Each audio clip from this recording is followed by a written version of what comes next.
Hi all, today I'll be changing the Super Soco TC Max grips and installing some new bar end mirrors. The inside diameter of one of the grips is bigger to allow for the throttle on the right hand side. Start by removing the original bar end caps. There's no easy way to do this other than just prying it off. Here I am using a screwdriver just to slowly pry it and break the thing off. Don't be fooled by the Allen key looking fastener at the end of the bar end.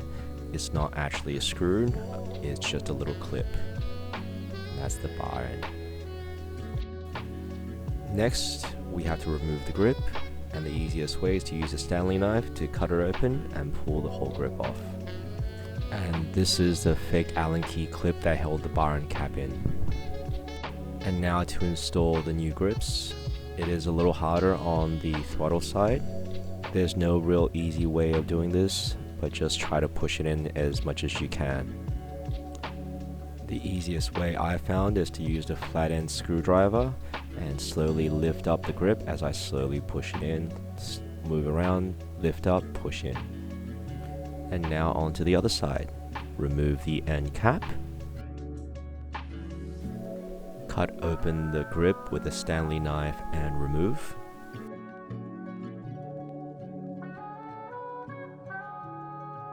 The grip on this side is way easier to put on, you just slap it in. I bought a slightly longer than the handlebars, so I had to trim it. Not really my best work, but it'll do. And now onto the bar end mirrors. You'll need these insert fittings to go into the end of the bars. The fittings are for a 14mm inside diameter handlebar. The mirrors I bought didn't come with these fittings, so I had to purchase separate bar ends with these fittings. Installing the bar end mirrors are pretty straightforward. Insert the mirrors into the end of your bars. Tighten with Allen keys. And set where you want the mirrors to look. Most bar end mirrors can be set above or below the handlebars. Now, after removing the mirrors, you end up with these blank screw holes. So I purchased some blanking plugs to cover them up.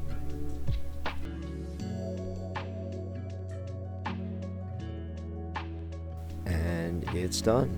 The new bar end mirrors and grips look much nicer than stock, I think. And thank you for watching.